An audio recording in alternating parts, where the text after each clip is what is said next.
రాష్ట్రం ఇమేజ్ను పెంచేందుకు ప్రభుత్వం ప్రయత్నిస్తుంటే అప్రతిష్ట పాలు చేయాలని విపక్షం చూస్తోందని విమర్శించారు ఏపీ సీఎం చంద్రబాబు.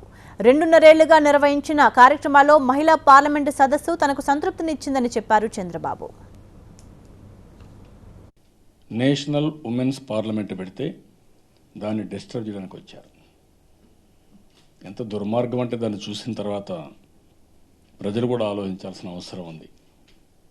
వీళ్ళ చరిత్ర అవినీతి, వీళ్ళు చేసే పనులు నేరాలు.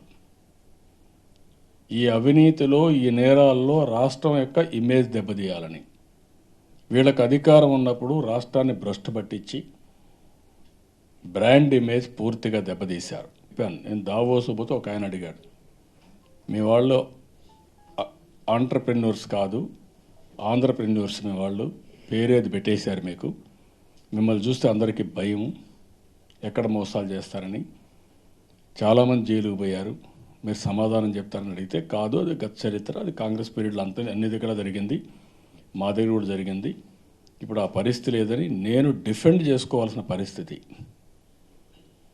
ప్రతి వారం ఫ్రైడే కోర్టుకు పోతూ వేరే వాళ్ళపైన బురద జల్లే కార్యక్రమం చేయడం.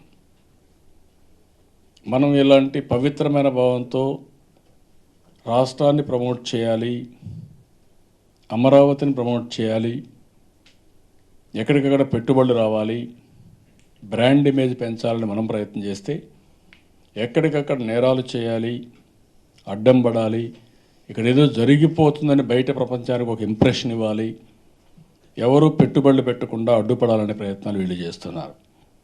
ఇది మంచిది కాదు. రాష్ట్ర ప్రజానీకం ఆలోచించాలి, యువత ఆలోచించాలి, అదే మరి ప్రతి ఒక్కరు కూడా ఆలోచించాల్సిన అవసరం ఉంది. అంతర్జాతీయ స్థాయి వ్యక్తులు సదస్సుకు వచ్చినప్పుడు గొడవ చేయడానికి అనుమతిస్తామా అని ప్రశ్నించారు చంద్రబాబు. ఒక మంచి ఉద్దేశంతో నిర్వహించిన సదస్సును విచ్ఛిన్నం చేయడానికి ఎలా ఒప్పుకుంటామన్నారు. రోజాను సదస్సుకు రానివ్వకపోవడంపై అడిగిన ప్రశ్నకు సమాధానంగా ముఖ్యమంత్రి ఈ విధంగా బదులిచ్చారు. చెప్పారు, మేము వచ్చి గొడవ చేస్తా అన్నారు. చేస్తాను రానిస్తారా? అడుగుతాను నేను ఎవరన్నా. అంటే ఒక వ్యక్తి పోతే ఏం చెప్పారు, మేము వచ్చి కడిగేయాలనుకున్నాం. Is it the occasion? అంటే ఇక్కడ పెట్టుకునింది గొడవ చేయడానికి పెట్టుకొని అందరిలో వాళ్ళు ప్రశాంతమైన వాతావరణంలో వాళ్ళు మాట్లాడుతూ ఉంటే మేము వచ్చి గొడవ చేస్తామని వీళ్ళే చెప్తా ఉంటే పోలీసులకు ఆ ఇన్ఫర్మేషన్ ట్యాగ్ చేయరా? చెప్పాలన్నా ఒకరి దానికి. ప్రవర్తించిన విధానాలు కూడా మీరు చూశారు కదా వీళ్ళు. Is it the way? Is it dignified way? ఎవరైనా ఉంటే మీరు డెమోక్రటిక్గా మీరు ఏమైనా చేసుకోండి.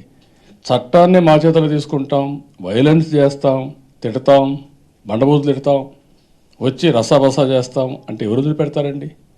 పోలీసులు మాత్రం వదిలిపెడతారు. రేపు పోలీసులు ఒకవేళ కానీ వస్తే నేను వాళ్ళపైన యాక్షన్ తీసుకోవాలి కదా. మళ్ళీ అవాంఛనీయ సంఘటన జరిగితే డెఫినెట్గా పోలీసులపై నేను యాక్షన్ తీసుకోవాలి. I cannot leave them. Then naturally they will take all precautions. Nothing wrong in it.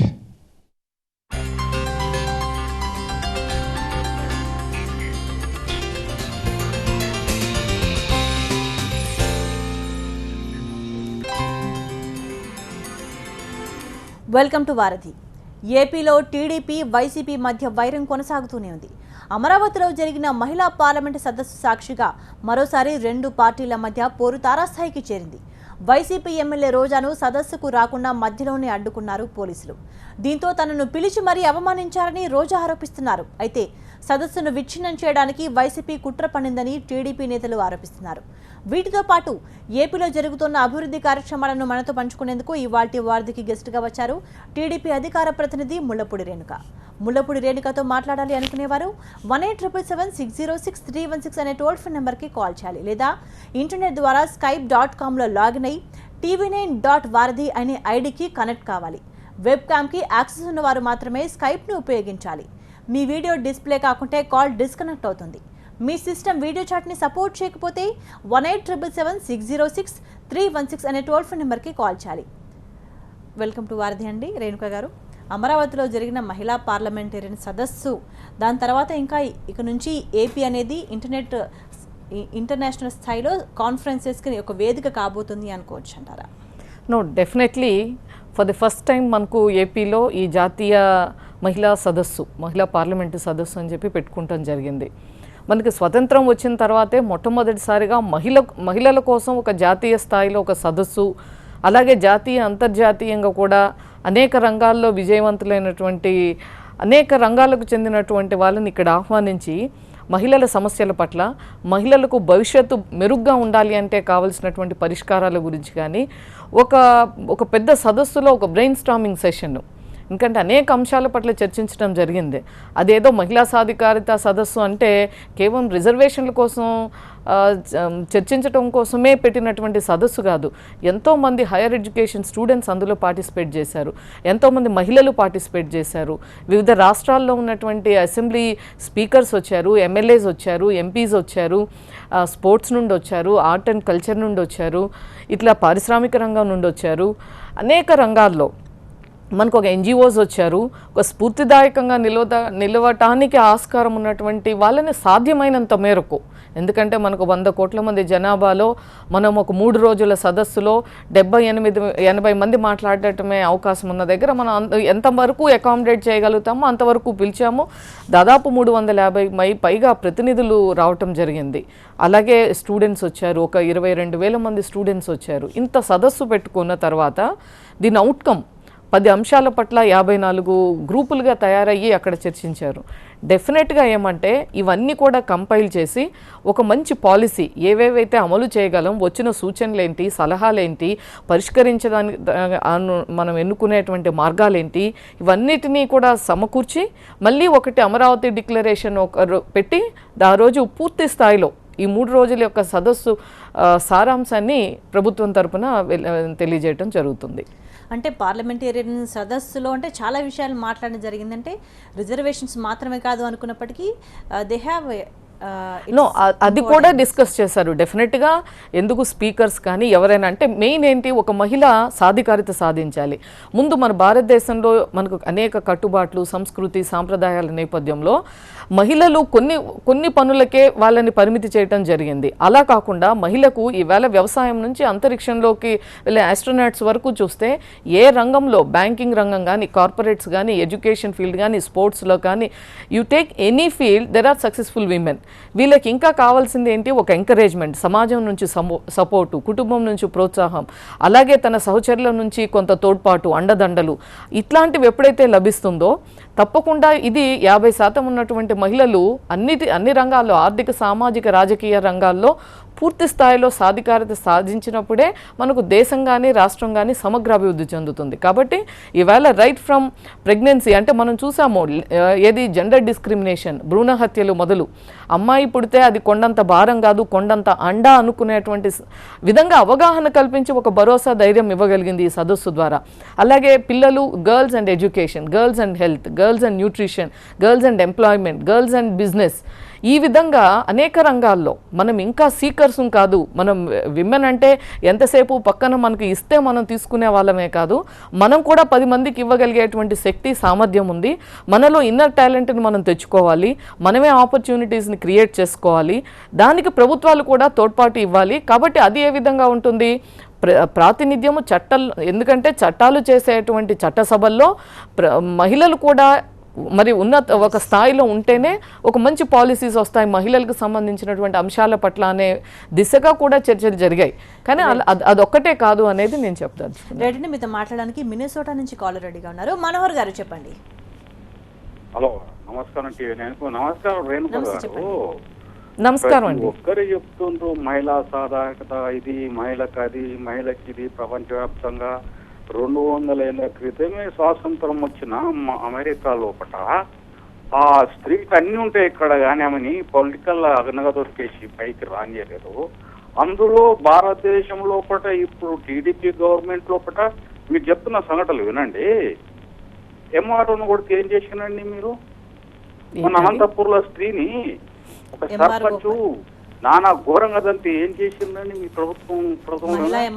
ఇంకోటి విజయవాడ TV9 లో చూసిన ఒక అమ్మాయి వచ్చేసి రేప్ చేసి నన్ను ఇచ్చేసి నన్ను భర్తను తీసుకుని వస్తే డిఐజీ మీరు ఆడైనా మీటింగ్ పెట్టిన సార్ కదా అక్కడ. మనోహర్ గారు మీరు అర్థమైంది, మీరు అడిగే క్వశ్చన్,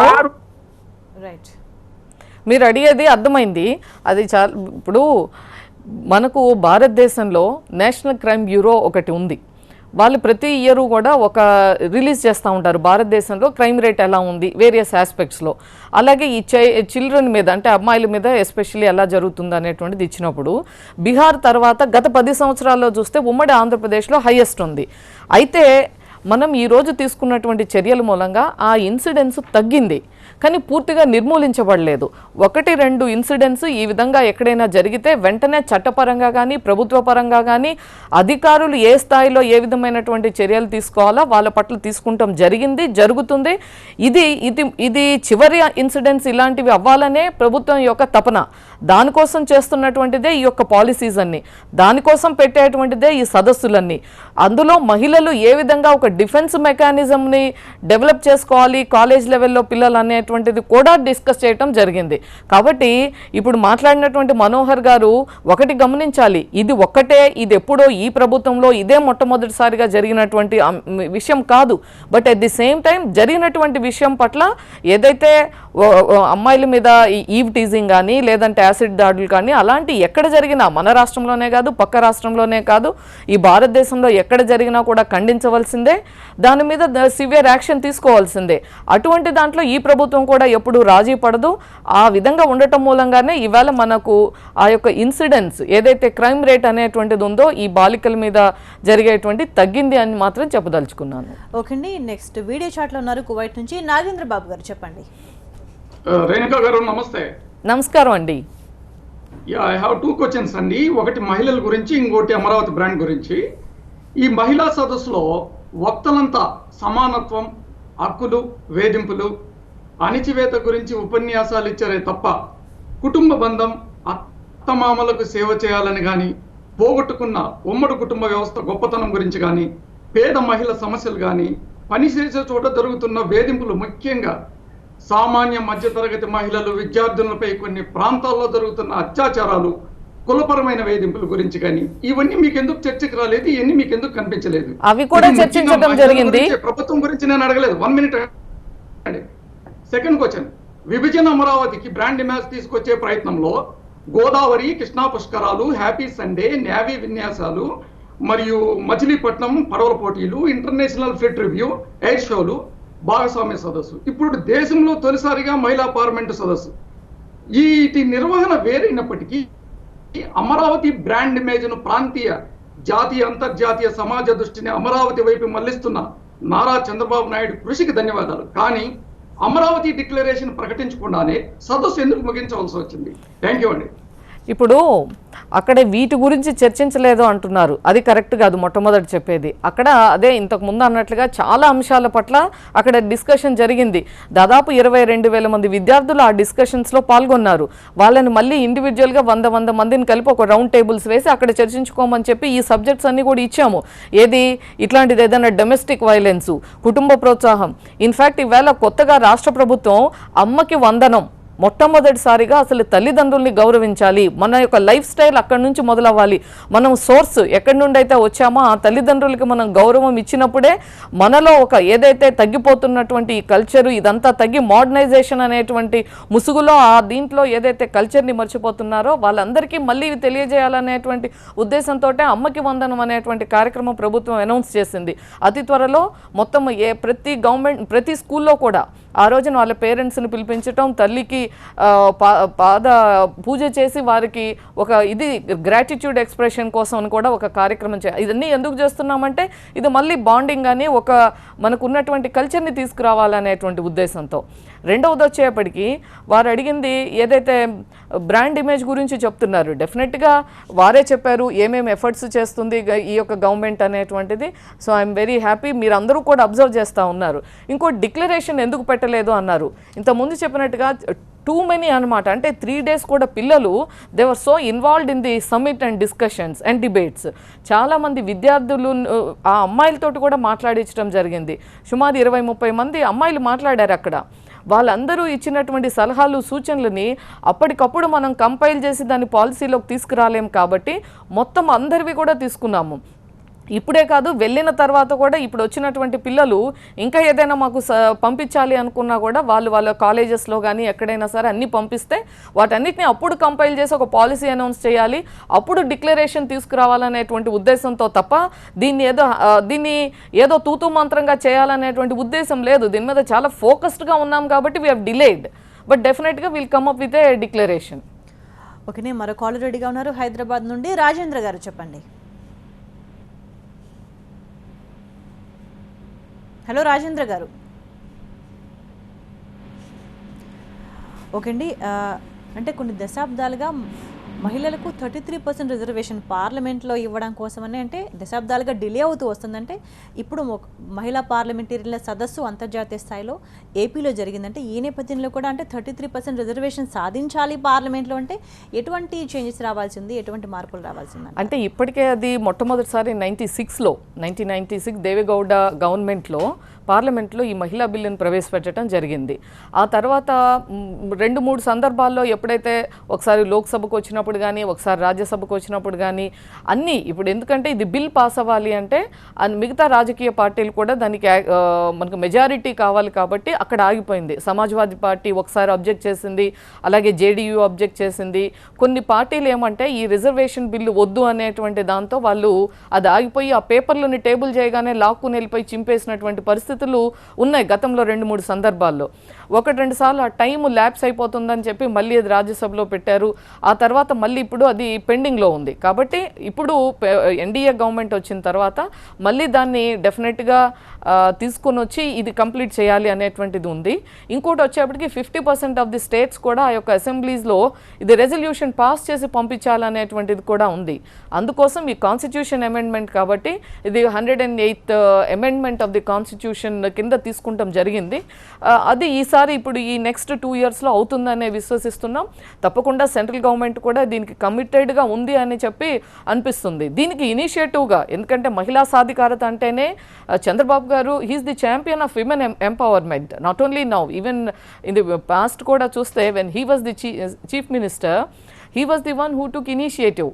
ఏది సెల్ఫ్ హెల్ప్ గ్రూప్స్ కానీ లేకపోతే మహిళలకు ఎంపవర్మెంట్ ఏది ఎంఎస్ఎంఈస్లో వాళ్ళని తీసుకురావటం కానీ అలా అనేక రంగాల్లో మహిళలని ఎక్కువగా ఎంకరేజ్ చేయటం మూలంగా వాళ్ళని భాగస్వామ్యం చేయటం మూలంగానే మనము సమగ్రాభివృద్ధి వస్తుంది అనేటువంటిది నమ్మారు. కాబట్టి ఈ సెల్ఫ్ హెల్ప్ గ్రూప్స్ని బాగా లాస్ట్ టైం ప్రమోట్ చేయటం జరిగింది.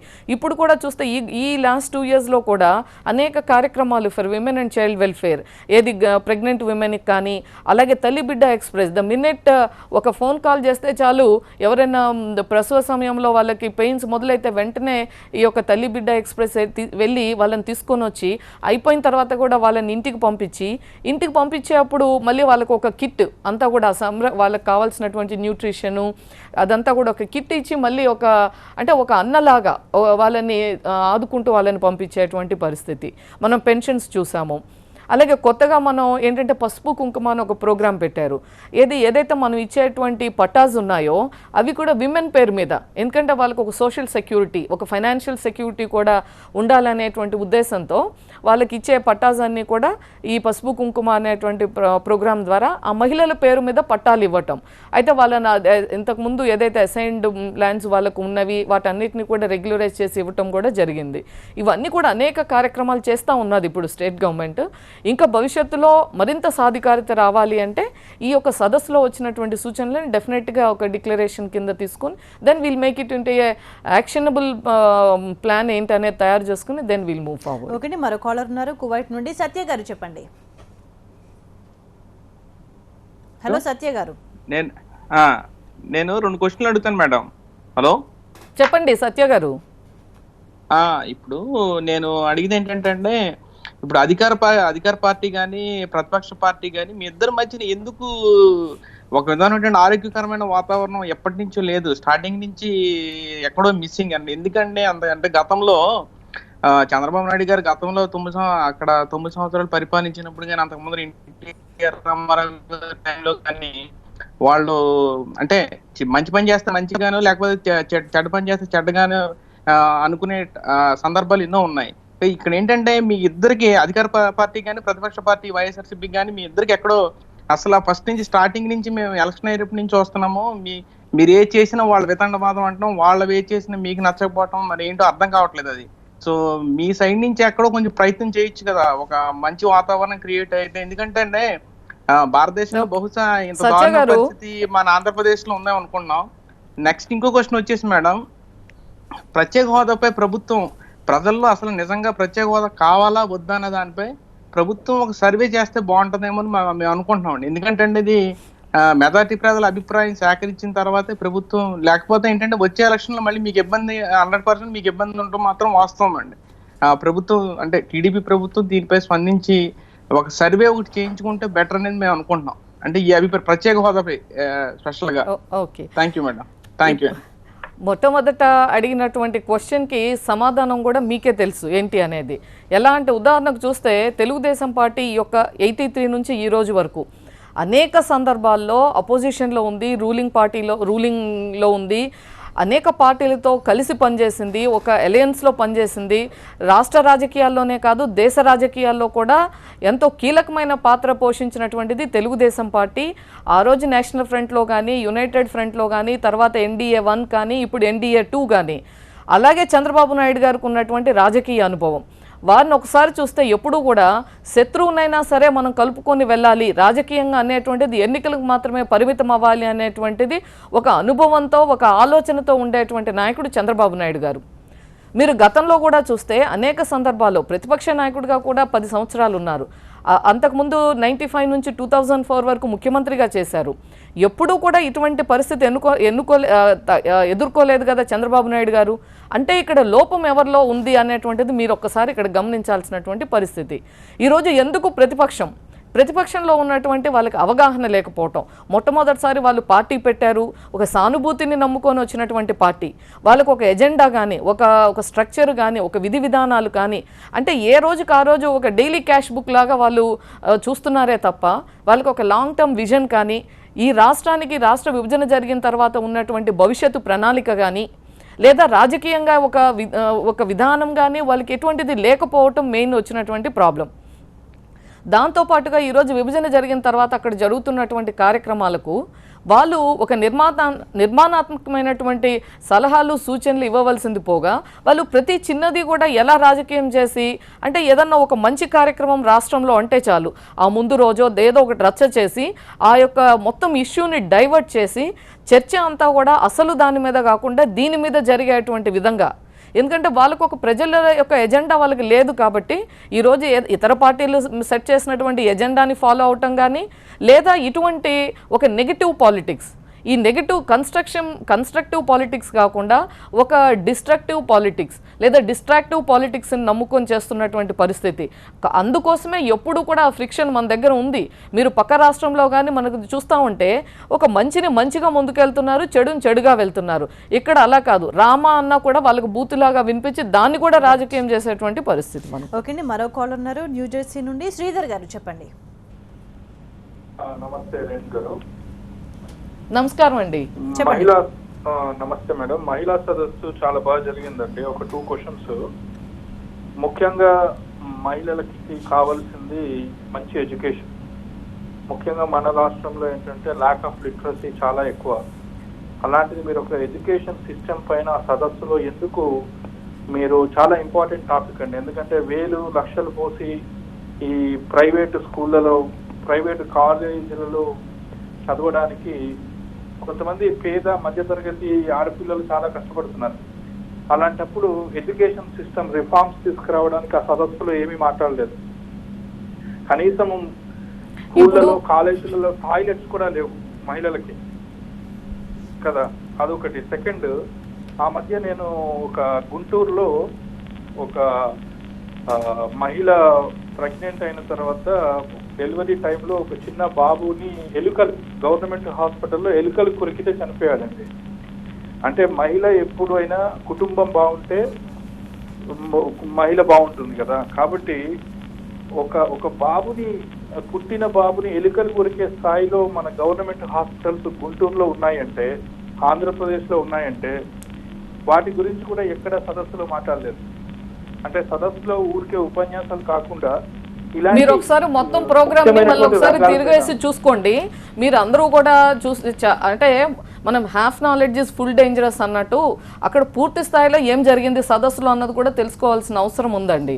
అక్కడ మీరు అంటున్నారే ఒట్టి ప్రసంగాలని, అక్కడ ప్రసంగాలు హాఫ్ అయితే half rest of the day up to lunch time meetings, ఒక ఇన్స్పైరింగ్ స్ఫూర్తిదాయకమైనటువంటి విజయగాథలు అవి. అది స్ఫూర్తినిచ్చేటువంటి ఒక ఇన్స్పైరింగ్ పర్సనాలిటీస్ అక్కడ వచ్చారు. తర్వాత లేటర్ హాఫ్ అంతా కూడా డిస్కషన్స్, గ్రూప్ డిస్కషన్స్లో దేని మీద చర్చించాము? ఎడ్యుకేషన్ మీద చర్చించాము, హెల్త్ మీద చర్చించాము, న్యూట్రిషన్ మీద చర్చించాము, సేఫ్టీ మెజర్స్ మీద చర్చించాము, ఎంప్లాయ్మెంట్ మీద చర్చించాము, పొలిటికల్ పార్టిసిపేషన్ మీద చర్చించాము. ఇవన్నీ కూడా 10 అంశాల మీద చర్చించామని మేము 3 రోజుల నుంచి అన్నిట్లో వస్తున్నా కూడా ఆ పార్ట్ను వదిలేసి మనం కావాలని చెప్పేదో ఎక్స్పోజ్ చేయాలని అనుకుంటే మాత్రం but that's not how it is. ఎందుకంటే మీరు ఒక్కసారి చూడండి మొత్తం డే షెడ్యూల్ అంతా కూడా ఎలా జరిగింది అనేటువంటిది. ఓకేనా, నెక్స్ట్ దుబాయ్ నుంచి వీడియో చాట్లో ఉన్నారు రాజారావు గారు, చెప్పండి.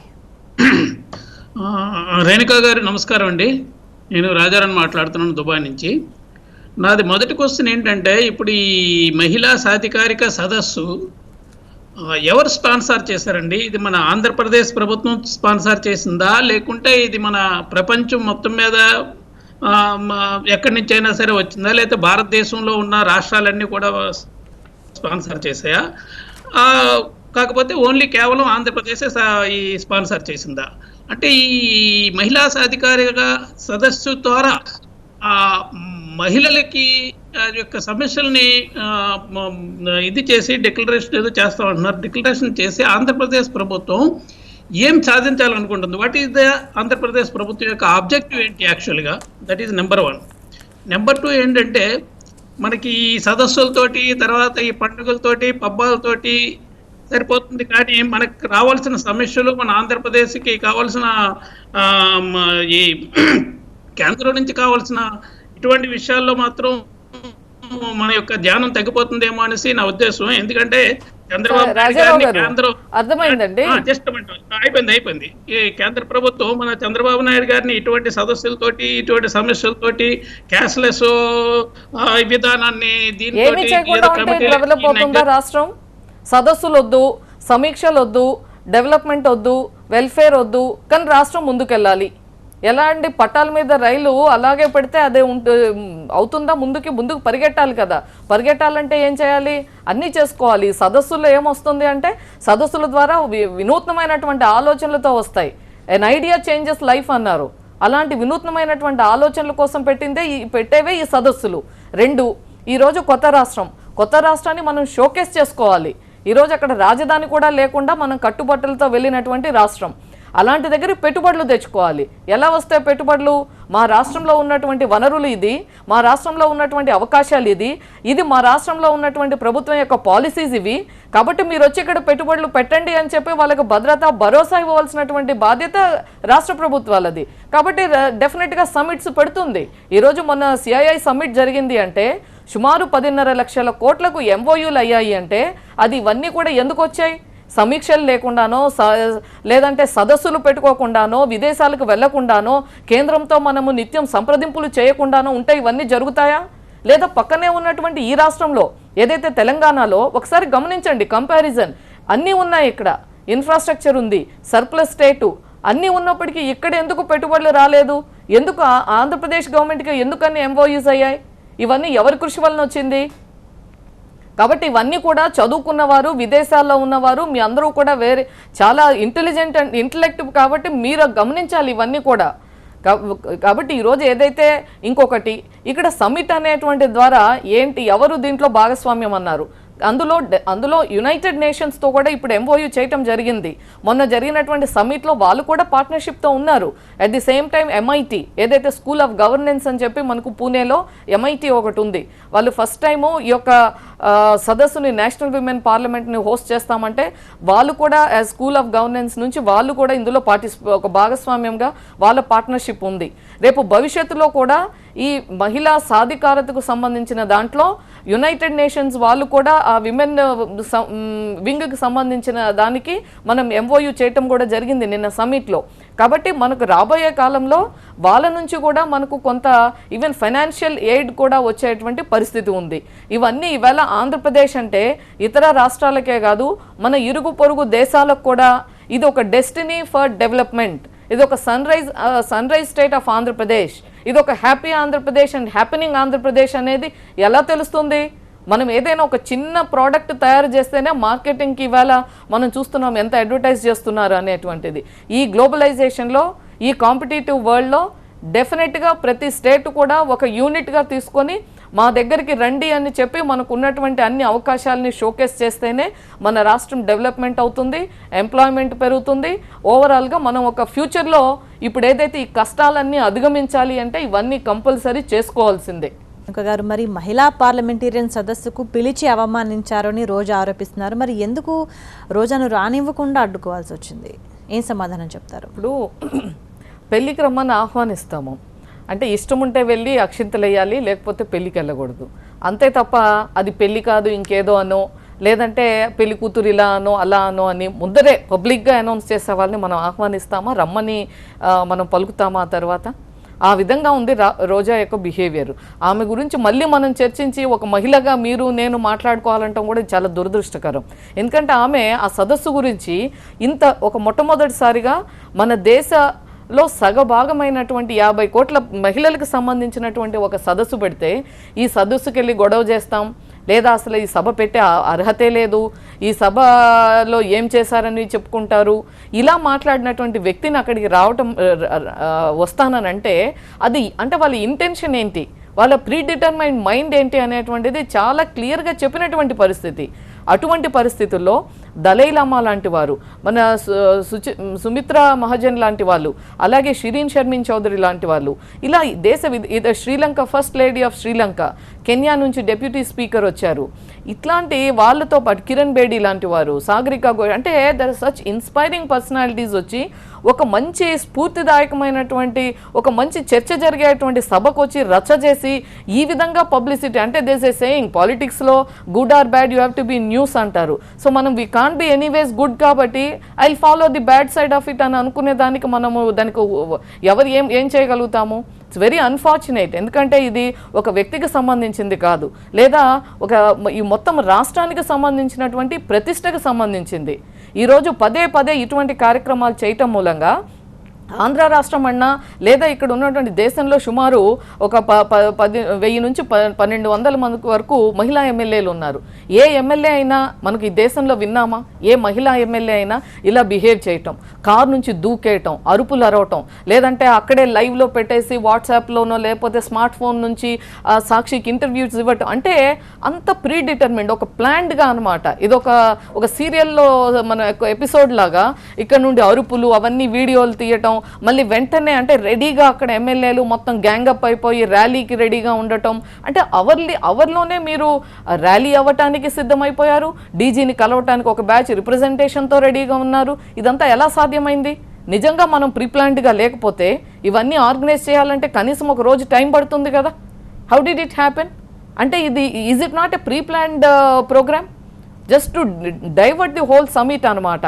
అంటే అక్కడ ఫస్ట్ రోజు చూస్తే ఈరోజు ప్రతిపక్షానికి ఒక ఎజెండా లేదు. అంటే ప్రజా సమస్యల పట్ల ఎజెండాని సెట్ చేసుకోలేక, అక్కడ సెట్ చేసుకుంటానికి అంశాలు లేనటువంటి పరిస్థితుల్లో ఇలాంటి ఒక వ్యక్తి ఒక ప్రవర్తనని ఎజెండాగా మార్చుకొని దాని మీద మేము ఏదో ఇంకా భవిష్యత్తు ప్రణాళిక చేసుకొని ముందుకెళ్తామని చెప్పి ఏదైతే ప్రతిపక్ష పార్టీ మాట్లాడుతుందో ఇది ఆ పార్టీ యొక్క ఇమ్మెచ్యూరిటీకి, పొలిటికల్ ఇమ్మెచ్యూరిటీకి ఇది అద్దం పడతా ఉంది.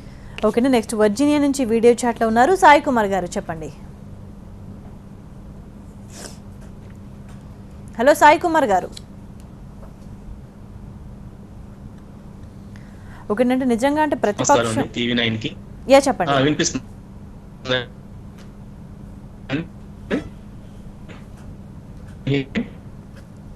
చెప్పండి.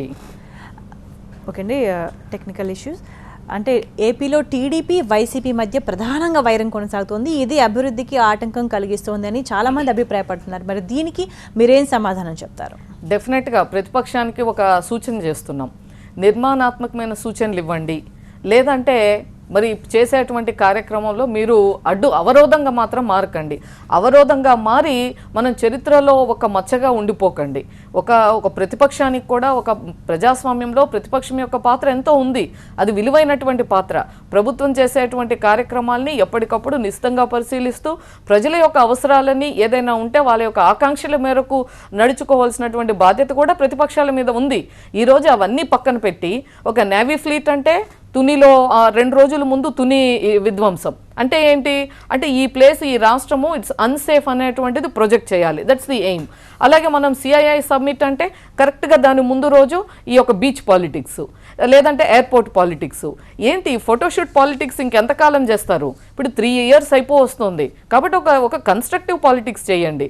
ఇప్పుడు ఏంటి ఇవాళ ఏం చెప్తున్నారు వైఎస్ఆర్ పార్టీ వాళ్ళు అంటే ఒక ఎమ్మెల్యే చేసినటువంటి కార్యక్రమాన్ని దీన్ని యాక్షన్ ప్లాన్గా మార్చుకుంటామంటున్నారు. What a sad situation in Andhra Pradesh and that to a newly formed state. మనకు అక్కడ ఉన్నటువంటి పరిస్థితుల్లో ఎట్లా జరగవలసినటువంటి కార్యక్రమాలు ఉన్నాయి. ఇప్పుడు ఇట్స్ వెరీ అన్ఫార్చునేట్. ఓకే, మరో కాలర్ ఉన్నారు డాలస్ నుండి. ఉదయ్ గారు చెప్పండి. రేణుక గారు, ఇప్పుడు ఇలాంటి functions should be sponsored by the parliament itself. ఎందుకంటే అణిచివేస్తున్నది ఎలాంటి ప్రభుత్వాలో ఎలాంటి మనుషులో మనకు తెలుస్తూనే ఉంది. అక్కడ 33% బిల్లు ముందుకు వెళ్ళనివ్వకుండా ఆపుతున్నది కూడా ఎలాంటి గవర్నమెంట్లు మనకు తెలుసు. So you should not be sponsored by the same people who are oppressing your future, your growth. So టోటల్గా ఇండిపెండెంట్ బాడీ స్పాన్సర్ చేసిన ఈవెంట్ అయితే you could take decisions on yourself by yourself. Second ఏంటంటే most of the governments in India liquor మీదే ఆదాయం పెంచుకొని states run చేస్తుంది. Liquor మీద వచ్చే ఆదాయాల వలన the oppression is for the female it self. ఆ ఫ్యామిలీస్ ని టోటల్ గా నాశనం అయిపోతున్నాయి. So you should put forward at least next 5 years, next 10 years, how to totally eradicate the liquor, how to ban the liquor, and you should give some inputs from the women's side so that the governments can change and act upon it. ఈ government వచ్చిన వెంటనే liquor ఆదాయం పెంచేశారు. Even when there is a deficit budget to be coming on 2014-15 ఆ సంవత్సరంలో ఆదాయం కూడా పెంచాల్సిన అవసరం లేని సంవత్సరం కూడా.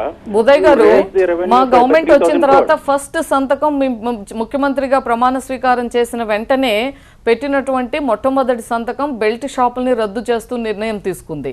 ఆ తర్వాత మనం దశల వారీగా ఎప్పుడు కూడా గతంలో కూడా ఇటువంటిది ట్రై చేయటం జరిగింది. అప్పుడు ఉన్నటువంటి దాంట్లో మనకు ఇలిసిట్ లిక్కరు ఎంతోమంది చనిపోవటం అవన్నీ కూడా మనకు ఒక ట్రాక్ రికార్డు ఉంది, ఒక ఎక్స్పీరియన్స్ ఉంది గతంలో కంబైన్డ్ స్టేట్ ఆఫ్ ఆంధ్రప్రదేశ్లో. అందుకోసం వాటన్నిటిని గమనిస్తూ మనం నిర్ణయాలు ఉండాలనేటువంటిది డెఫినెట్గా ఇవన్నీ కూడా భవిష్యత్తులో ఆ దిశగా అన్ని రాష్ట్రాలు వెళ్ళవలసినటువంటి పరిస్థితి వచ్చినప్పుడు డెఫినెట్గా ఆంధ్రప్రదేశ్ కూడా it will definitely think of it and take it call on that.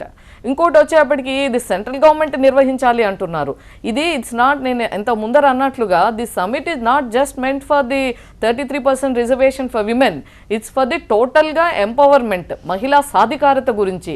మహిళ గర్భంలో ఉండగానే అమ్మాయి అనేటువంటిది యాక్సెప్ట్ చేయలేని ఒక పరిస్థితి నుంచి ఇవాళ అమ్మాయిని ఏ విధంగా సాధికారత దిశగా తీసుకెళ్ళాలి, ఒక ఇండిపెండెంట్గా తనకు ఉండేటువంటి గ్రోత్ వచ్చే విధంగా ఎలా తీసుకెళ్ళాలి, లేదంటే సమాజంలో తన ఒక ప్యాషన్ని ముందుకు తీసుకెళ్లే విధంగా తనకి ఎలా సెల్ఫ్ కాన్ఫిడెన్స్ ఎలా ఇవ్వాలి, అలాగే సమాజంలో ఒక దృక్పథం మహిళ పట్ల ఎలా మారాలి, యువతలో ముఖ్యంగా బాయ్స్ వాళ్ళ యొక్క ఆలోచన అమ్మాయిల పట్ల ఎలా మారాలి, తల్లిదండ్రులు అబ్బాయిల్ని ఎలా పెంచాలి, అమ్మాయిల్ని కూడా అలా లింగ వివక్ష, అక్కడ జెండర్ డిస్పారిటీ, ఆ జెండర్ డిస్క్రిమినేషన్ ఉండకూడదు అనేటువంటిది అన్ని అంశాన్ని చర్చించాము. ఇట్స్ ఆల్సో మనం ఏదో పక్క రాష్ట్రాలు లేదా కేంద్రం చేయాలి ఇటువంటిది పెట్టుకుంటే అది ఎవరో ఒకళ్ళు ఇనిషియేటివ్ తీసుకోవాలి. ఎవరో ఒక లీడర్ ఇటువంటి వాటికి ఒక మార్పుకి ఒక లీడరు ముందుకు రావాలి. అటువంటి ముందుకు వచ్చినటువంటి నాయకుడు Chandrababu Naidu garu. We should appreciate because is the champion, he's the one who took initiative. So he's definitely he's going to set a benchmark అనమాట. రేపు మిగతా రాష్ట్రాలన్నిటికీ కూడా మేము చేయబోయేటువంటి అమరావతి డిక్లరేషన్ అనేటువంటిది ఒక బెంచ్ మార్క్గా ఉండబోతుంది, ఒక రిఫరెన్స్ కింద డెఫినెట్గా ఆ విధంగా ఉండబోతుంది Amaravati declaration. Okay, next London నుంచి వీడియో చాట్లో ఉన్నారు కుమార్ గారు, చెప్పండి. హలో, నమస్తే మేడం. నమస్తే. నా దగ్గర 2 క్వశ్చన్స్ ఉన్నాయి మేడం. ఫస్ట్ క్వశ్చన్ వచ్చేసి రోజా గారి గురించి మేడం.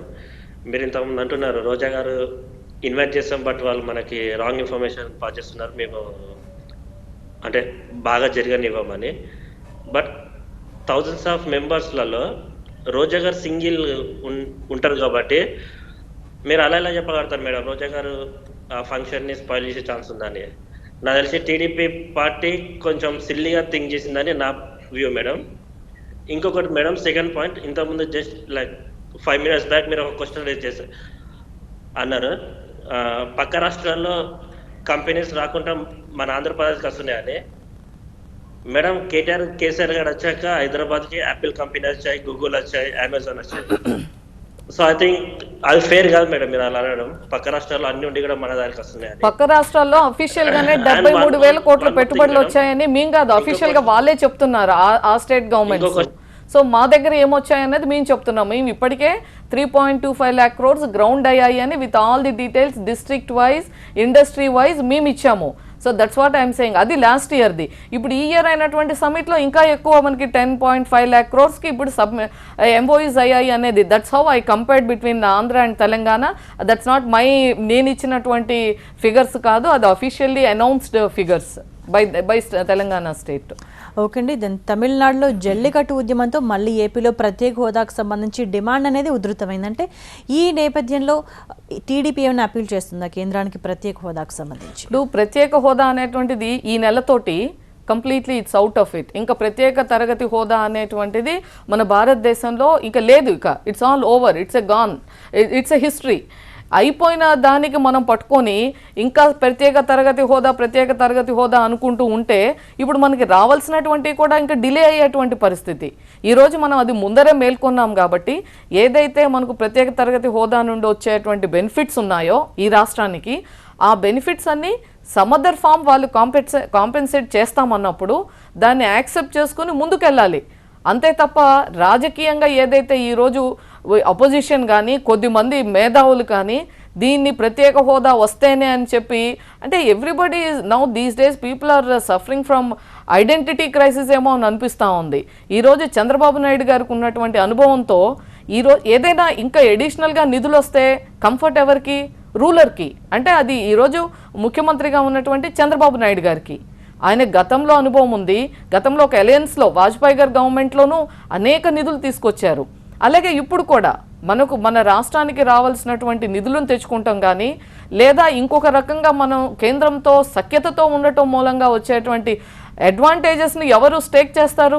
ఎవరు రిస్క్ చేయరు. డెఫినెట్గా ఇవాళ for the interest of the state ఈ రాష్ట్ర ప్రయోజనాలను ఎక్కడ తాకట్టు పెట్టకుండా ఈ రాష్ట్రానికి కావాల్సినటువంటి అన్నిటినీ తీసుకురావడంలో ముందున్నారు కాబట్టే ఈవేళ ప్రతిపక్షానికి భయం పట్టుకుంది. ఈరోజు పోలవరం కంప్లీట్ అయితే కానీ, అలాగే రాజధాని మనం కంప్లీట్ చేసుకుంటే కానీ, అలాగే ఈవేళ సిఐఐ సమ్మిట్లో వచ్చినటువంటి ఇన్వెస్ట్మెంట్స్ పూర్తయితే కానీ, ఇక ఈ రాష్ట్రంలో where is the question of opposition? అసలు అవసరం ఏంటి? అపోజిషన్ రోల్ కూడా రూలింగ్ పార్టీనే ప్లే చేస్తున్నప్పుడు ఇక అపోజిషన్కి ఉండదు. And moreover look at the track record ఏ విధంగా ఉంది ఈ 2.5 years 3 yearsలో అపోజిషన్ రోల్ ఏంటి? వాళ్ళు ఒక క్యాపిటల్ సిటీ శంకుస్థాపన అంటే ఒక ఇన్విటేషన్ ఇవ్వద్దంటారు, లేదా పోలవరం అంటే నిర్వాసితులను రెచ్చగొడతారు, లేదా ఇంకో దగ్గర ఎయిర్పోర్ట్ అంటే అక్కడ రెచ్చగొడతారు, పెట్టుబడులు అంటే అక్కడ వెళ్ళి ఏదో ధర్నాలు చేస్తామంటారు. ఏంటి what are they trying to showcase? అంటే ఇవాళ ప్రతిపక్షం ఎంత వీక్గా ఉంది అనేటువంటిది ఈ 4-5 ఎగ్జాంపుల్స్ చాలు వాళ్ళ యొక్క రోల్ ఎలా ఉంది అని చెప్పడానికి. కాబట్టి డెఫినెట్గా చంద్రబాబు గారు పోలవరం కంప్లీట్ చేస్తారు, ఇన్వెస్ట్మెంట్స్ తెస్తారు, విమెన్ బిల్కి సహకరిస్తారు, విమెన్ ఎంపవర్మెంట్కి వారు అన్ని ఇనిషియేటివ్స్ తీసుకుంటున్నారు ఆల్రెడీ. సో ఫ్యూచర్ డెఫినెట్గా యూత్కి సంబంధించి ఇంకా అద్భుతంగా ఉండబోయేది ఎవరు అంటే యూత్ యొక్క ఫ్యూచర్. కానీ దాన్ని ఇంకొక రకంగా దుష్ప్రచారం చేస్తూ ఉన్నారు. So I only appeal to the youth to understand the situation. Okay, మరో కాలర్ కందుకూరు నుండి శ్రీనివాస్ గారు, చెప్పండి. హలో హలో హలో చెప్పండి. నమస్తే రేణుకా గారు. నమస్తే అండి. రోజా చూసి ఎందుకు భయపడుతుందండి? నాకు ఎవరండి భయపడేది? అదే ఉమ్మన్ పార్లమెంట్ లో మాట్లాడే అవకాశం ఇచ్చింది సరిపోయేది కదండి. ఇప్పుడు అదే చెప్పాను, అంటే వాళ్ళ మైండ్ సెట్ ఎలా ఉంది అనేటువంటిది ముందరే తెలియజేశారు. మేము అక్కడికి వచ్చి గొడవ చేస్తామంటే ఒక అంత జాతీయ సదస్సులో అలాంటి దగ్గరకు వచ్చి రచ్చ చేస్తాము, గొడవ చేస్తాము, ధర్నాలు చేస్తాము, లేకపోతే ఇంకో ఇష్యూ క్రియేట్ చేస్తాము అన్న వాళ్ళని రానివ్వాలంటారా అక్కడికి? లా అండ్ ఆర్డర్ మనం చూసుకో అవసరం లేదా?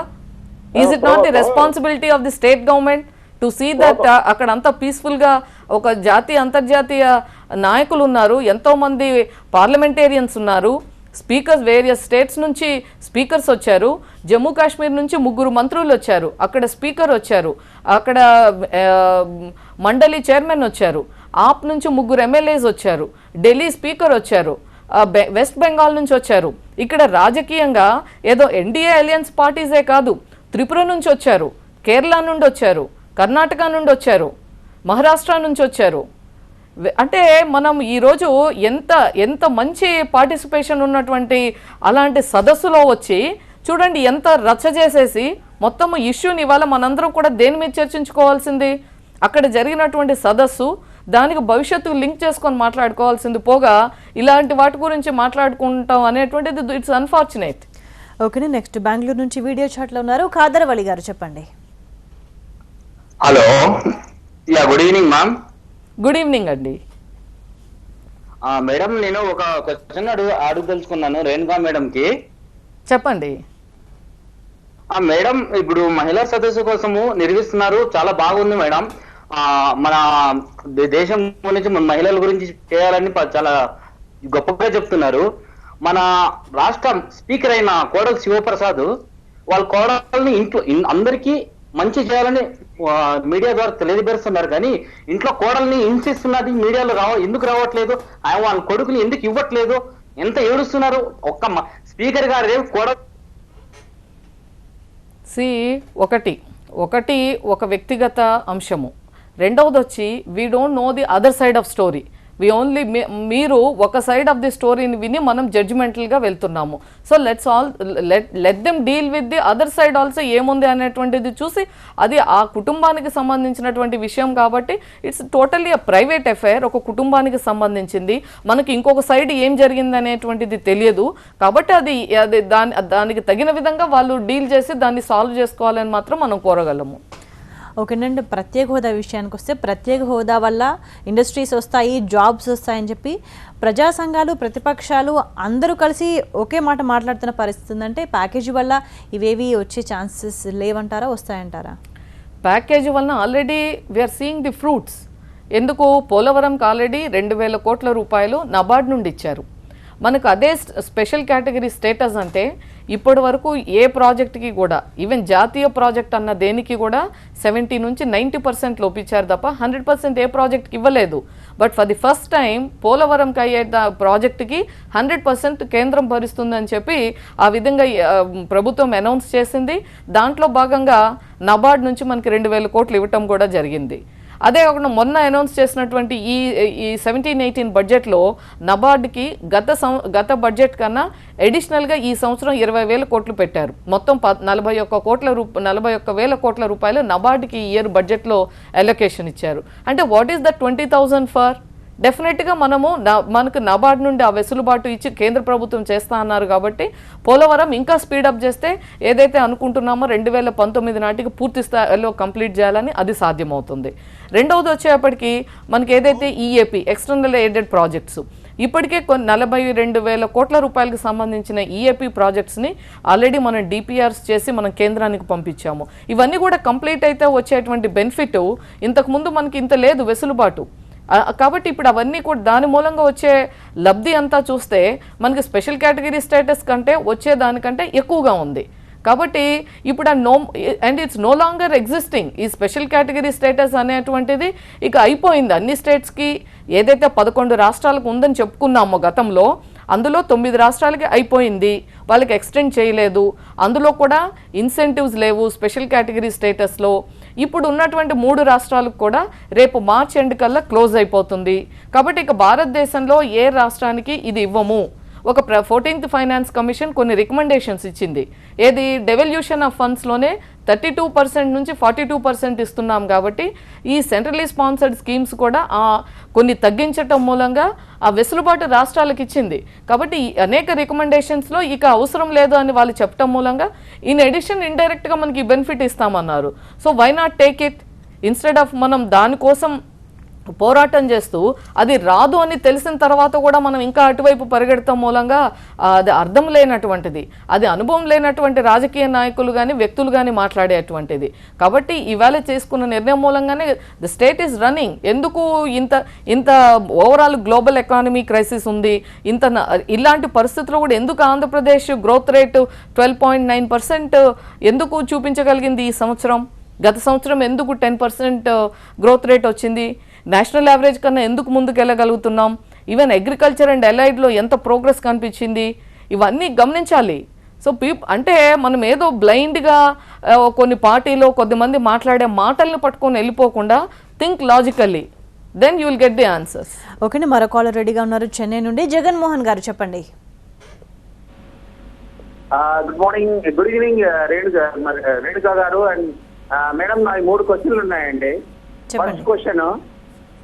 First question as a woman మీరు ఇందాక వాళ్ళు ఒక కాలర్ అడిగినప్పుడు మిమ్మల్ని ఎందుకు మన వాళ్ళు లిక్వర్ పైన ఇన్వెస్ట్ చేస్తున్నారు అన్నదానికి మీ answer totally it is only favouring to the liquor encouragement. మీ క్వశ్చన్ రిపీట్ చేయండి జగన్ గారు.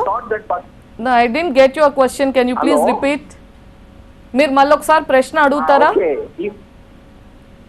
ఓకే అండి.